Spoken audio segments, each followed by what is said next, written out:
Today on Public Eye News, the Michigan State Police arrested Marquette man for possession of child sexually abusive material. And later, Attorney General Dana Nessel launches a new social media account to track and warn of scams. I will have your weather forecast for the next couple days. Later, Colin Morrison will bring you today's sports breakdown. I'm Summer Starrett. And I'm Emma Marat. You're watching Public Eye News.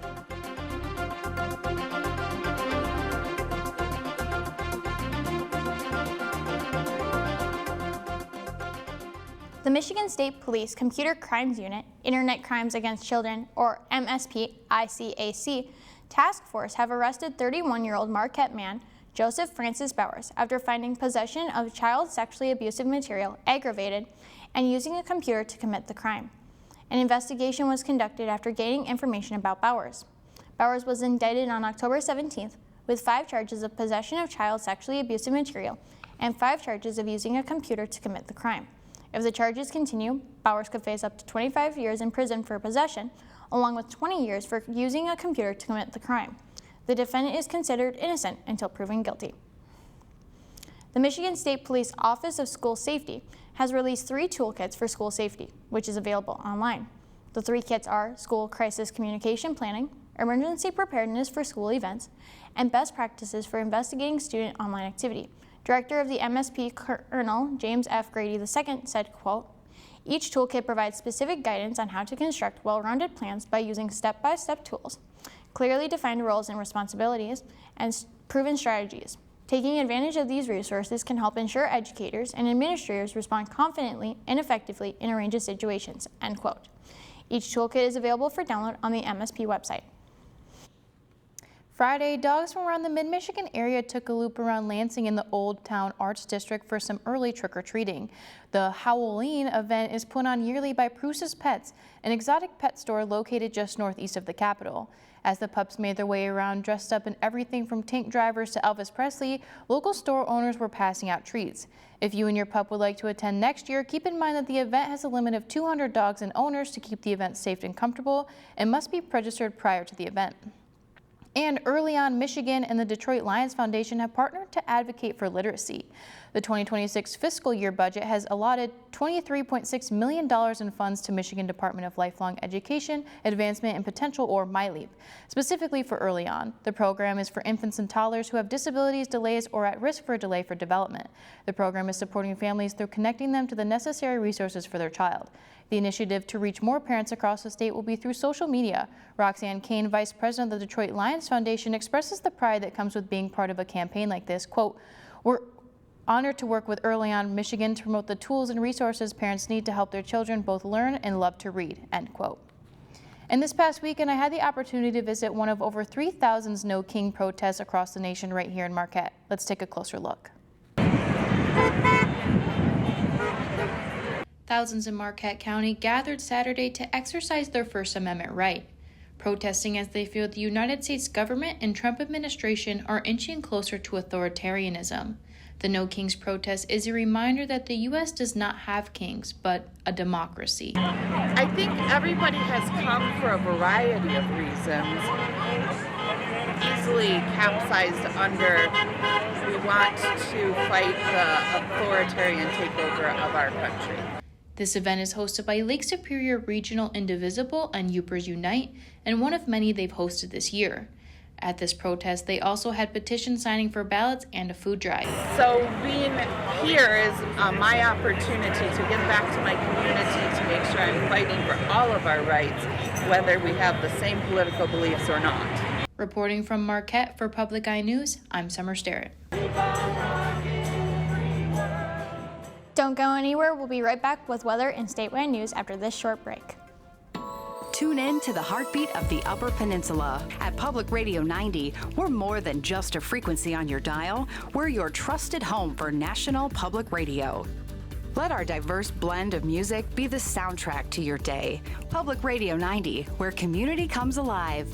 Catch Kurt Hosworth Monday through Friday from 9:30 to noon with Class Eclectic and Saturday afternoons with The Shuffle. I'm Kurt Hosworth, your host, and this is a program of soothing and adventurous classical music. Welcome back to Public Eye News. I'm Summer Starrett, ready to deliver your weather forecasts. Taking a look at our campus rooftop cam, it's looking cloudy and those fall conditions have finally caught up to us. On our map here, up in Houghton, it's going to be 47 with a chance of showers. Ironwood, 44 with those same conditions.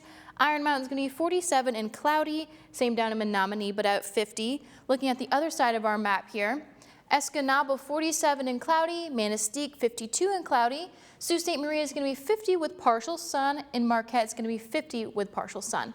Taking a closer look into those conditions, our winds are coming from the west at 10 miles per hour, and our barometric pressure is 29.44 inches and falling. Looking into tonight, we're going to be having some showers with a low of 41, and our winds are going to be up to 10 miles per hour. Our moon phase is a waning crescent. Looking towards tomorrow, we're still going to see some showers, but a high of 46 and a low of 39. Our winds are going to be coming from the north and up to 20 miles per hour. Towards our weekend, Thursday is going to be a high of 46 and a low of 38 with a potential chance of showers.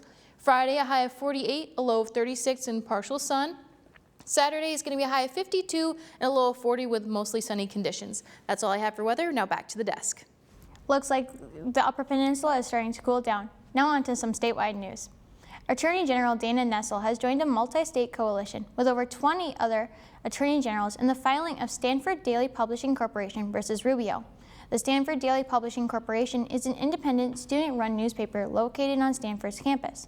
The coalition is in agreement with a lawsuit that says the Trump administration is violating the students' First Amendment rights, and the administration's ideological deportation policy targets college students and faculty that do not agree with the Trump administration's beliefs.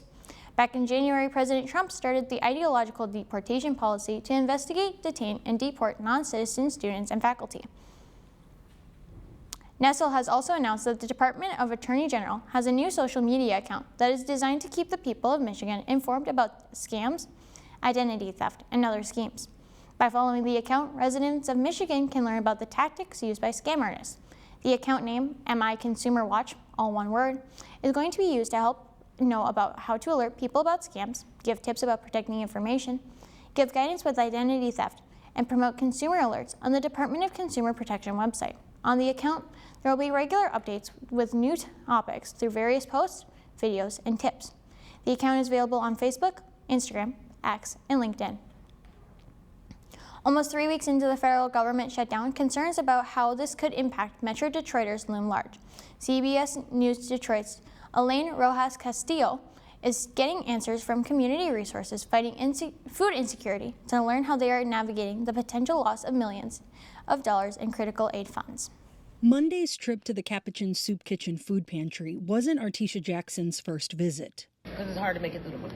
The Detroit mother says the money she receives in federal assistance isn't stretching as far as it used to. It shouldn't be that you got to go in your pocket later to get cash that's going to short your bill. And well, one bill won't get paid today, just to make sure your children and you have food. Many community resources across Metro Detroit are facing significant hurdles as the federal funding used to support their work is quickly running out.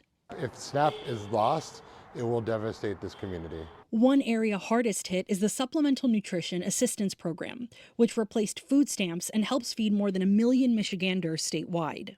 In Detroit, nearly 18% of residents struggle to afford what they need to support their families. These are folks that are already dealing with a lot, and to have uncertainty about whether or not they're going to be able to afford groceries next month is really an unfair burden to them. For many voters, what the top two candidates for Detroit mayor have to say on the issue matters. On Friday, both Mary Sheffield and Solomon Kinloch shared how they are working to get community members what they need. There are so many challenges in this city that we face, and we will ensure that we are doing outreach to the federal government to ensure that we're trying to bring resources back to Detroit. We find money for everything else, but it's time to make sure that the same people who have been here get an opportunity. Right now, the state has enough funding to get through October, but November's benefits are still up in the air. Because of that uncertainty, local organizations like the Capuchin Soup Kitchen's food pantry are doubling their efforts to make sure no one falls through the cracks and pushing the mayoral candidates to find solutions. What I'm looking for is you need to be able to create legislation in the city that is going to help support these food banks to be able to get food a little bit cheaper. So that we can give more food out. Those with Capuchin and Forgotten Harvest expect the need for their work to grow, especially if SNAP-eligible families don't get their monthly funds on time next month, which is set for November 3rd to the 21st. Getting answers in Detroit. Elaine Rojas Castillo, CBS News Detroit. Now don't go anywhere. We'll have your sports breakdown after this short break. Robert F. Kennedy Jr. faced bipartisan backlash turmoil rocking the CDC. His goal will be to make America healthy again. Senator Kennedy has been shot. This is an inescapable trauma. He's pushing back against people who've told him he's a fraud. They're not playing by the rules. They're not using gold standard science. They're not using evidence. He's the most famous Kennedy in America right now. Premieres Tuesday, October 21st, 10, 9 Central, only on PBS. Good afternoon. This is Colin Morrison with your sports stories today. We start off with the Detroit Lions, who pulled off an impressive 24-9 victory over the Tampa Bay Buccaneers on Monday night. The Lions defense had an amazing showing, holding MVP frontrunner Baker Mayfield to just 110 yards passing, 1 touchdown, and an interception. Both Lions starting safeties and both starting cornerbacks were out for last night's game, and the backup stepped up in a major way, forcing multiple fumbles and a pick, earning the name of Legion of Whom by fans online, a play on the Seahawks' Legion of Boom. On the offensive side for Detroit, Jahmyr Gibbs showed why he is nicknamed Sonic with 218 yards from scrimmage, including a 78-yard touchdown run and 2 touchdowns. The Lions will have some well-deserved rest next week, entering the bye with a 5-2 record. Next up is NMU sports news, starting with another flashy running back earning GLIAC Offensive Player of the Week. Freshman Noah Dober rushed for 243 yards and 3 touchdowns with an intense workload of 40 touches, leading NMU to the W after 28 straight losses. The Wildcats also broke a long-standing rushing record, in no small part due to Dobert's efforts, with 538 total rushing yards, shattering the previous record of 477 set all the way back in 1959. Don't let Dobert's rushing steal the entire show, however, as sophomore Jai Wood had 233 yards and 2 touchdowns with 20 carries. Next up for the Wildcats is a home game against rival Michigan Tech this Saturday, where NMU looks to repeat the insane effort shown against Roosevelt. Our last story for the day is women's soccer, where NMU traveled to Grand Rapids to face the Davenport Panthers. The NMU offense had a fantastic performance, applying a ton of pressure to the Davenport goalie with an 8-2 difference in shots on goal. But Davenport's goaltender wasn't fazed, saving every single one to keep a perfect stat sheet on the day. It took 80 minutes for the first score of the day, and it was a Davenport player to score, sending the ball just past redshirt junior Jillian Thompson. Soon after, NMU was able to send a header through the net, but the equalizing goal was wiped off the board due to an offsides call, leading to a final of 0-1 Davenport. The Wildcat team is obviously disappointed after the heartbreaking loss, and they look to break their 3-game loss streak in Allendale this Friday, where they will be facing off against Grand Valley State. That's all I have for sports. Now back to the news desk. Well, thanks for that sports breakdown, Colin. How do you feel about the Lions this season? I'm really excited about the Lions, but they also need this bye week. I hear you have a few more stories for us. I sure do. Wolf's Head Film Festival in Hancock of the Keweenaw Peninsula kicks off on Friday, October 24th with a registration mixer and will continue through Saturday the 25th. The event will host a number of spooky, haunted, and eerie indie films, cult classics, and documentaries. Showings will begin at 5 p.m. and continue till 11:30 in the Ophium Theater. Ticket prices vary but can be purchased at wolfsheadfilm.com. NMU's first choral concert of the semester, Sacred Currents, will be held Sunday, October 26th at 3 p.m. in St. Paul's Episcopal Church in Marquette and is directed by Aaron Kolwitz, longtime director of NMU Chorale. There is no admission fee for the concert and is open to all. St. Paul's Episcopal Church is located at 201 East Ridge Street. It looks like that film festival is really exciting, and I want to definitely go peek over. Yeah, I'm really excited. Spooky season is coming up on us very soon. I love spooky season. That's all the time we have here at Public Eye News. I'm Emma Maratz. And I'm Summer Sterrett. We'll see you tomorrow.